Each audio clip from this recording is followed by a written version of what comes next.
Je vous invite tous à prier de manière responsable pour la paix. Priez, chers enfants, pour que la paix règne dans le monde, pour que la paix règne dans le cœur des hommes, dans le cœur de mes enfants. Soyez donc mes porteurs de paix dans ce monde troublé. Soignez mon signe vivant, un signe de paix. C'est un message de 2013. Alors, tous ces messages que je vous lis, encore une fois, c'est ceux qui sont dans le document du Vatican.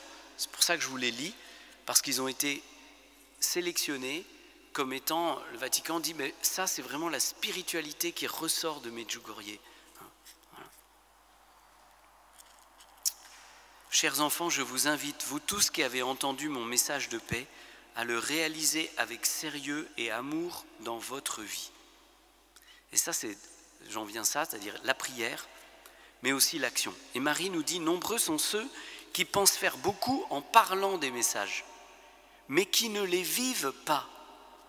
Je vous invite, chers enfants, à la vie et au changement de tout ce qui est négatif en vous, afin que tout se transforme en positif et en vie. Voilà. Donc, Marie nous invite, vous l'avez reconnu, à la conversion. Évidemment, ce qui traverse toute la parole de Dieu, la conversion, c'est le changement de direction. Vous savez, faire une conversion à ski, on fait à 180 degrés de l'autre côté. Et Marie nous invite à changer tout le négatif et hop, transformer en positif grâce à Jésus. Donc c'est un changement 180 degrés, hein. Tac, ça s'appelle la conversion. Message de 1982, parce qu'on pourrait se dire, oh, aujourd'hui c'est la cata.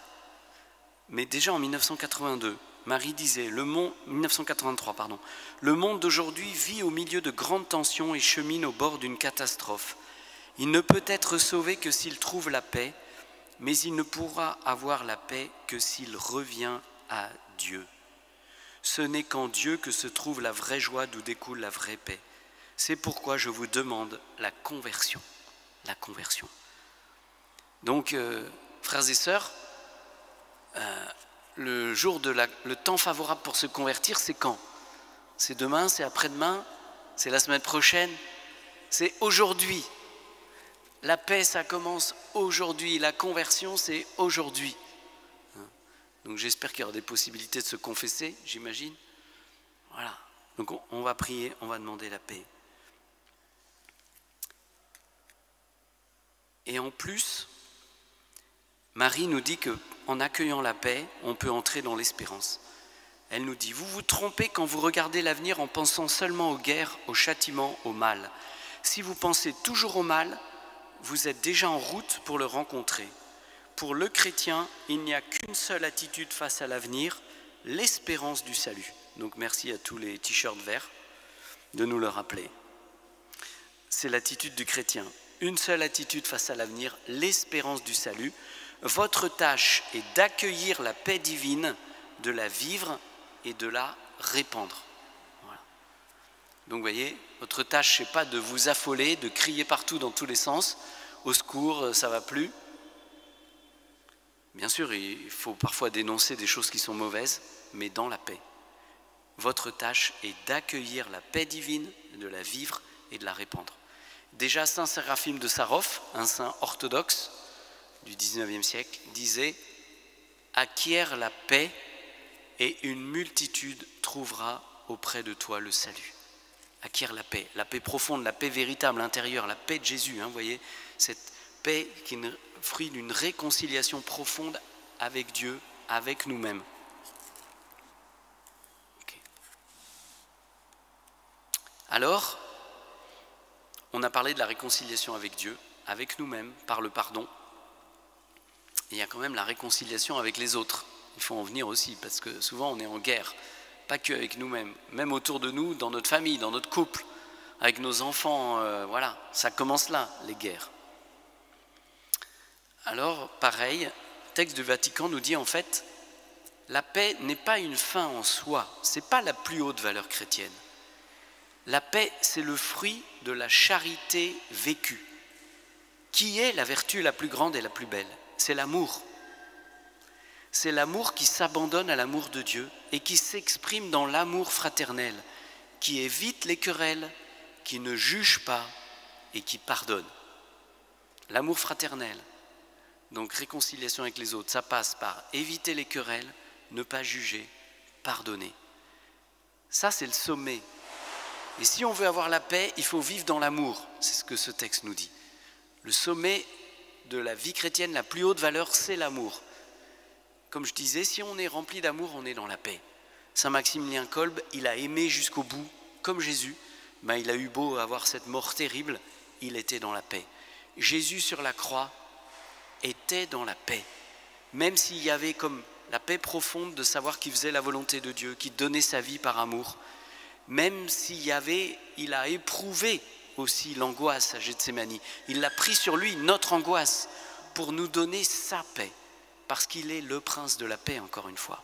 Et donc quand on aime, on est vainqueur déjà du mal. Et on peut déjà, voilà. Qui nous fera du mal si on aime, hein, voilà, nous dit aussi la parole de Dieu. Soyez vainqueurs du mal par le bien. Donc cet amour fraternel qui évite les querelles, qui ne juge pas, qui pardonne. Alors je veux juste clarifier un petit point. Quand on dit se réconcilier avec les autres, Saint Paul nous dit dans l'Écriture aussi, soyez en paix les uns avec les autres autant qu'il est possible, autant qu'il dépend de vous. Parce que parfois, pour se réconcilier, il y a deux personnes, d'accord ? C'est comme dans une relation, si vous avez une corde entre deux personnes, chacun a un bout de la corde. Si vous faites le pas pour la réconciliation, c'est bien. Peut-être en pardonnant, en demandant pardon. Mais si de l'autre côté, il ne souhaite pas, on n'est pas encore réconcilié. Par exemple, Jésus à la croix, quand il est mort, avant de mourir, il a dit « Père, pardonne-leur, ils ne savent pas ce qu'ils font ». Donc Jésus, lui, était en paix avec tout le monde, autant qu'il dépendait de lui. Et il a pardonné. Il n'a pas attendu qu'on lui demande pardon pour pardonner. Le pardon de Dieu nous est déjà acquis. On n'a rien à faire pour le mériter. C'est gratuit. Jésus nous l'a acquis par le sang de sa croix. Notre part à nous, si on veut se réconcilier avec Dieu, c'est d'aller demander pardon pour recevoir ce pardon. Dieu ne peut pas nous pardonner. Il voudrait nous pardonner, mais nous, on n'accueille pas le pardon. Vous voyez, si on ne se réconcilie pas avec Dieu. Le jour où tu vas demander pardon, tu accueilles le salut, la paix, le pardon de Dieu. Donc pour se réconcilier avec quelqu'un, il faut être deux. Et parfois, la réconciliation n'est pas possible parce que de l'autre côté, ça coince. Mais ça, Dieu nous demande de faire notre part. Saint Paul nous dit, soyez en paix avec tous, autant qu'il dépend de vous. Donc de mon côté, j'ai le travail à faire, comme Jésus, comme la parole de Dieu nous dit, comme on dit dans le Notre Père, de pardonner, de bénir peut-être ceux qui nous font du mal, voilà. D'être un artisan de paix, ne jugez pas, c'est-à-dire au sens de ne pas condamner, pas au sens de ne pas discerner ce qui est bien, ce qui est mal. Le jugement, c'est-à-dire il faut avoir de la jugeote dans la vie et discerner, ça c'est pas bien, ça c'est bien. Ça s'appelle le discernement. Mais quand Jésus nous dit de ne pas juger, c'est dans le sens de condamner, le sens du juge qui va vous donner la peine, voyez, parce que le jugement appartient à Dieu. Voilà. Donc ça, c'est un gros sujet quand même. Le pardon, le non-jugement, éviter du coup les querelles. Mais c'est un fruit, parce que si dans mon cœur j'ai pardonné, je serai en paix. Ça ne veut pas dire que l'autre est venu me demander pardon, mais moi je suis en paix parce que j'ai pardonné. Alors ce pardon, j'ai encore un peu de temps. Il faudra me dire pour le timing parce que j'ai vraiment aucune... voilà, vous me direz. Quand on viendra me chercher pour me dire... voilà. Le pardon, c'est un chemin. Parfois, Dieu donne une grâce pour pardonner, ok. Mais habituellement, 99% des cas, c'est un chemin. Et je suis sûr que parmi vous, il y en a qui vont me dire, oui, il y a telle personne, mais c'est impossible que je lui pardonne. Souvent, c'est justement quand c'est les plus proches. Parce qu'on attend le plus d'amour, par exemple, de nos parents, de notre conjoint. Et les trahisons dans un couple, les violences subies au sein même de la famille, les abus, que sais-je. On dit, mais ça, c'est pas possible, je ne peux pas pardonner. Oui, humainement, Dieu sait que avec nos propres forces, on ne peut pas pardonner. C'est au-delà de nos propres forces. Il ne nous demande pas d'avoir la capacité de pardonner. Il nous demande de bien vouloir ouvrir notre cœur à cette grâce du pardon, avec lui. Et c'est pour ça que Jésus sur la croix, il a prononcé cette parole, « Père, pardonne-leur, ils ne savent pas ce qu'ils font ». Il a brisé l'engrenage de la violence, de la haine, de la vengeance. La parole de Dieu nous dit que sur la croix, en sa chair, en son corps, il a tué la haine. Il l'a tuée, il l'a mis à mort, elle est morte. Donc on peut nous aussi, si la rancœur est là dans notre cœur, on peut la mettre à mort en la mettant sur la croix avec Jésus. Et donc c'est Jésus qui va nous donner la grâce, qui va pouvoir pardonner en nous. On va pardonner avec l'esprit de Jésus en nous. Quand on est baptisé, on a reçu cet esprit de Jésus, n'est-ce pas? L'esprit de Dieu habite en nous, nous dit saint Paul. Et l'esprit de Dieu, on ne l'a pas reçu juste pour faire ça fait chaud au cœur, vous voyez, c'est pas... Dieu nous communique son esprit, pourquoi? Pour qu'on puisse aimer comme lui il aime. Saint Paul, toujours dans la lettre aux Romains 5,5, nous dit « L'amour de Dieu a été répandu dans nos cœurs par le Saint-Esprit qui nous a été donné. » C'est l'amour de Dieu lui-même qui est répandu dans nos cœurs par le Saint-Esprit qui nous a été donné. C'est pas l'amour de... Vous voyez, c'est pas un truc au rabais, quoi. C'est pas un amour low cost, j'allais dire. Vous voyez, c'est pas... voilà, c'est le cheap. Non. C'est l'amour de Dieu, la plénitude de l'amour de Dieu. L'esprit qui habite, l'esprit de Jésus lui-même. La troisième personne de la Trinité qui nous est donnée pour qu'on puisse aimer, s'aimer les uns les autres comme Jésus nous a aimés, comme il nous le demande. Dieu nous donne ce qu'il nous ordonne. C'est saint Augustin qui le dit. Sinon, ce n'est pas possible. Sinon, effectivement, moi, souvent, les personnes viennent me voir en me disant « Mais vous savez, mon père, moi, je ne suis pas Jésus. » Je dis « Oui, ça, j'avais remarqué. » Et donc, sous-entendu, moi, je n'arrive pas à aimer comme Jésus. Ok. Mais Jésus te donne son Esprit Saint pour que tu puisses aimer comme lui, que tu puisses avoir cette joie, comme dit Paul, d'être vainqueur du mal par le bien. Jésus veut qu'on soit des plus que vainqueurs sur le mal, sur le péché, y compris sur le mal qu'on a subi,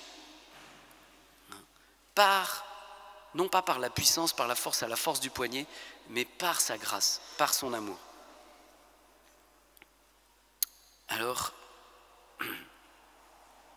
je vous donne un petit truc juste pour aider sur ce chemin du pardon. Donc, chemin du pardon, ça veut dire que ce n'est pas du jour au lendemain. On se met en route. Un chemin, c'est on se met en route. Ok? Donc, aujourd'hui, on commence. On se met en route à partir de là où on en est. Vous savez, c'est comme Compostelle. Le pèlerinage de Compostelle, traditionnellement, on partait de chez soi. Aujourd'hui, on triche un peu parce qu'on va au Puy-en-Velay, on va ceci, cela pour partir. Mais normalement, à l'époque, au Moyen-Âge, vous ne pouvez pas prendre le train ou la voiture pour aller là-bas.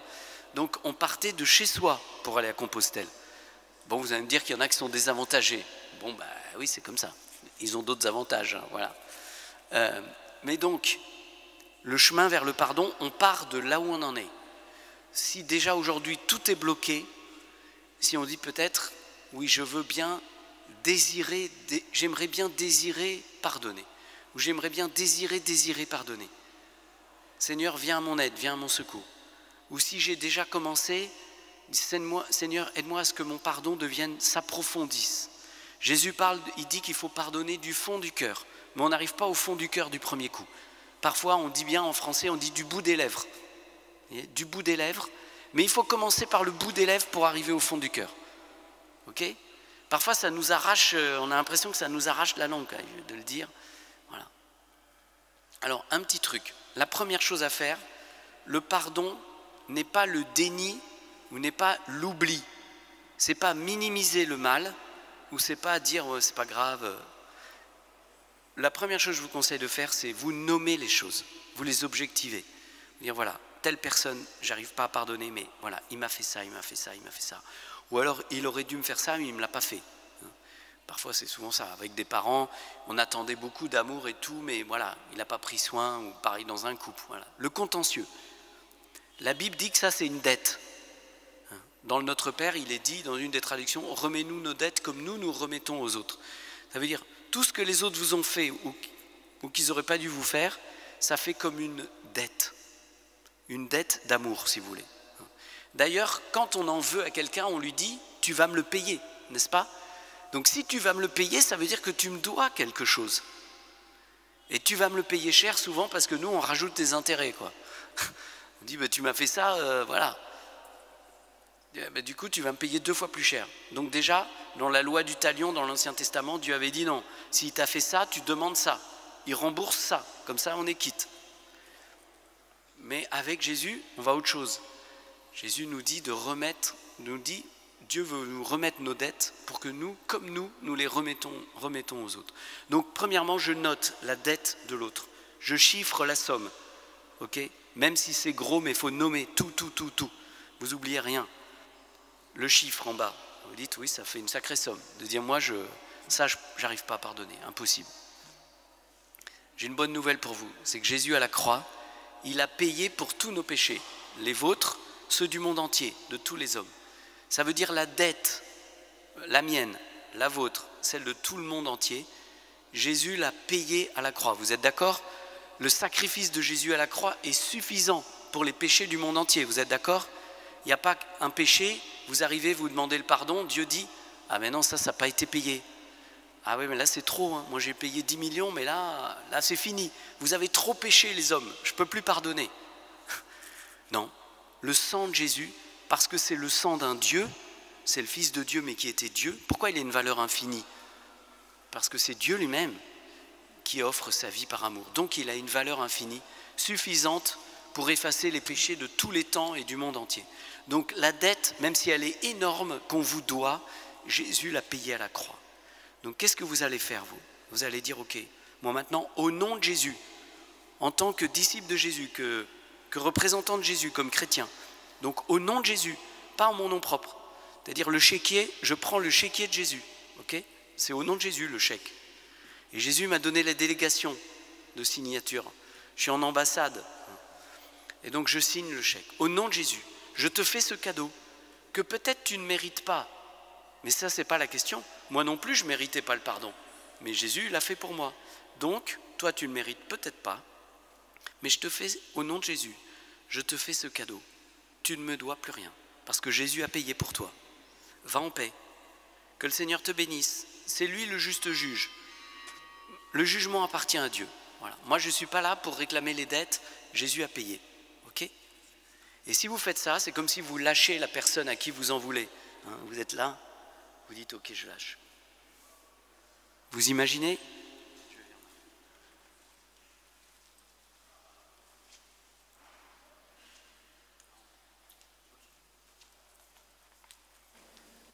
Alors, c'est très facile à dire, c'est beaucoup plus difficile à vivre. Mais au moins, ça donne des clés pour ne pas être dans des fausses pistes bloquées sur des fausses conceptions du pardon. Je pense que ça explique de manière assez juste et concrète comment on peut arriver à pardonner petit à petit.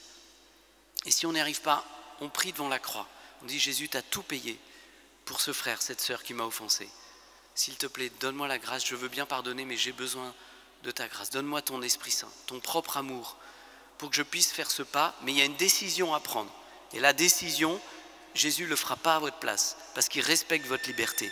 La décision, c'est de dire, au nom de Jésus, je choisis de te faire ce cadeau, que tu ne me dois plus rien. Va en paix. Et si vous faites ça, vous serez libre. La personne à qui vous aurez pardonné, vous aurez lâché, elle sera libre.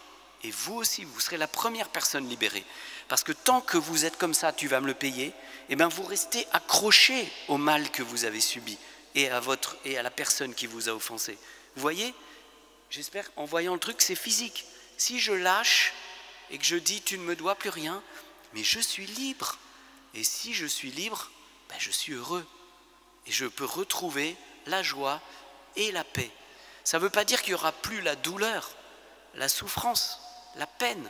Elle peut subsister. Mais souffrir avec la paix de Jésus dans le cœur, ça n'a rien à voir avec souffrir et être tourmenté par l'amertume, la rancœur. Parce que ça, on ne trouvera jamais la paix. Et vous savez que ça peut même provoquer des maladies physiques, ce tourment du non-pardon dans nos vies. On le sait. Hein. Aujourd'hui, on le sait, ça peut provoquer jusqu'à des cancers, etc. Hein, un non-pardon. Donc le pardon, au nom de Jésus, grâce à Jésus, nous libère, nous rend la paix. Alors, j'ai l'impression qu'il faudrait que je termine, non? Quelqu'un peut me dire au niveau du timing ou pas? J'ai encore combien? 2 minutes? Alors, je vais terminer encore par quelques messages de Marie, justement à ce sujet de la réconciliation entre nous.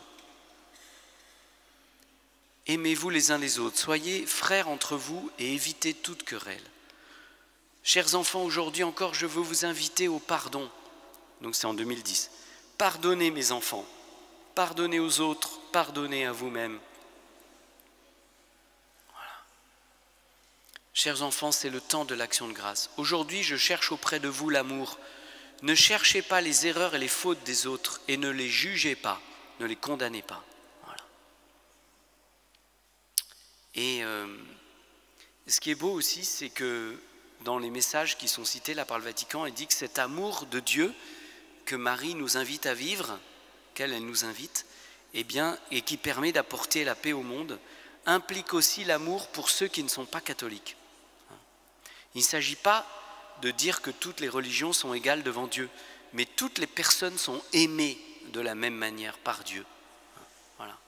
En particulier, vous savez qu'à Medjugorje, c'est en Bosnie-Herzégovine, et que c'est un lieu qui a connu énormément de fractures, de guerres, de divisions entre chrétiens, catholiques, orthodoxes et musulmans. Et Marie a dit un des messages en 1982, donc au début, « Sur terre, vous êtes divisés, mais vous êtes tous mes enfants. Musulmans, orthodoxes, catholiques, vous êtes tous égaux devant mon Fils et devant moi. Vous êtes tous mes enfants. Cela ne signifie pas que toutes les religions sont égales devant Dieu, mais les hommes le sont. Toutefois, il ne suffit pas d'appartenir à l'Église catholique pour être sauvé. Il faut respecter la volonté de Dieu. À qui l'on a peu donné, on demandera peu. Voilà. Vous n'êtes pas de vrais chrétiens si vous ne respectez pas vos frères qui appartiennent aux autres religions. Voilà. Voilà. Donc, eh bien, avec Marie, accueillons Jésus qui est le roi de la paix. Avec Marie, reine de la paix. Et je termine par ça, parce que c'est magnifique. Plusieurs fois à Noël, quand la Vierge Marie apparaît à Noël, en fait, j'ai jamais fait le lien, mais c'est vrai que souvent les messages sont donnés encore le 25 du mois et que Noël, c'est le 25 décembre. Peut-être certains pourraient me confirmer qu'il y a un rapport. Ben voilà, ça nous rappelle chaque 25 du mois, Marie donne un message. Et je termine par ces messages, plusieurs messages de Noël qui ont été... Alors elle apparaît en général dans ces moments-là avec l'enfant Jésus. Et elle est toujours rayonnante de joie. Et là, justement, en 2002, elle disait « Dans mes mains, j'ai le petit Jésus, le roi de la paix. » En 2007, « C'est avec une grande joie que je vous apporte le roi de la paix, afin qu'il vous bénisse de sa bénédiction. » En 1995, « Je vous invite, chers enfants, à ce que votre vie soit unie à lui, à Jésus. Jésus est le roi de la paix, et lui seul peut vous donner la paix que vous recherchez. » Voilà. Alors, merci Seigneur pour ces magnifiques messages qui nous rappellent que tu es le roi de la paix, le prince de la paix, que tu as donné ta vie par amour pour nous sauver de la mort et du péché. Et merci de nous donner ta mère au pied de la croix justement, pour qu'elle soit notre mère, reine de la paix et de la réconciliation, qu'elle nous aide à accueillir ton amour, ta miséricorde, ta paix, ton pardon pour nous-mêmes et à le partager aussi pour les autres. Jésus, que tu puisses régner, que ton amour règne en nous et autour de nous. Amen.